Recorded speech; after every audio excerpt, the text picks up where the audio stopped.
Hello বন্ধুরা, আমি প্রিয়াঙ্কা। সবাইকে স্বাগত আমার ইউটিউব চ্যানেলে। এখানে আমি দৈনন্দিন জীবনে কিছু ছোট ছোট মুহূর্ত শেয়ার করি আপনাদের সাথে।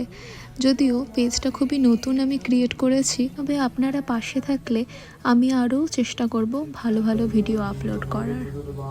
আজ সরস্বতী পুজো। ছোটবেলা থেকেই আমাদের বাড়িতে ছোট্ট করে পুজো করা হয়। আজ আমাদের বাড়িতে ব্রাহ্মণ কাকু এসেছিল ভোর 6:30টায়। ভাবতেই পারছো শীতের সকালে ভোরবেলায় উঠে স্নান করে পুজোতে বসাটা কতটা কষ্টের। তবে বাড়িতে পুজো থাকলে সকালে উঠে স্নান করে ধোয়া কাপড় পরে পুজোয় বসাটা একটা আলাদাই অনুভূতি।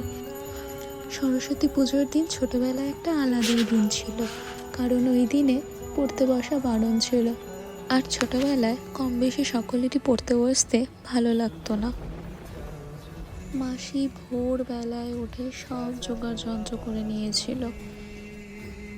মা কালকে বাজার থেকে এই সুন্দর মূর্তিটি এনেছিল। তোমরাই বলো তো আমার মাকে কেমন লাগছে দেখতে।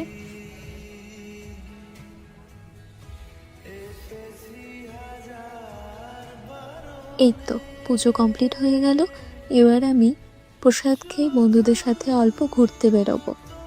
জানো তো, আগে মায়ের আলমিরা খুলে দাঁড়িয়ে থেকে ভাবতাম কোন শাড়িটা পরবো। আমার সবচেয়ে পছন্দের মার যে শাড়িটা ছিল ওটাই মাকে বলতাম পরিয়ে দিতে। আর এখন বড় হওয়ার সাথে সাথে নিজের শাড়ি নিজেই পছন্দ করে আগের থেকেই কিনে রেখে দিই। সত্যি সেই ছোটোবেলার দিনগুলো কতই না ভালো ছিল। তবে জানো, যেটা এখনও চেঞ্জ হয়নি সেটা হলো শাড়ির সাথে কোন জুয়েলারি ম্যাচ হচ্ছে, কোন কানেরটা ভালো লাগবে সব মাকে না জিজ্ঞেস করলে আমার কেন জানি মন ভরে না। জানো তো, আমি কোনোদিনও খুব একটা ভারী মেকআপ করতে পছন্দ করি না। আজও আমি খুব হালকা মেকআপ করেছি, অল্প কনসিলার ইউজ করেছি। ফাউন্ডেশন কেন জানি আমি একেবারেই পছন্দ করি না। তবে আইলাইনার, খানিকটা ব্লাশ আর পছন্দের লিপ কম্বোটা পরার পর এই দেখো আমার ফুল লুক কমপ্লিট। এবার তোমরা কমেন্টে বলো কেমন লাগছে আমাকে।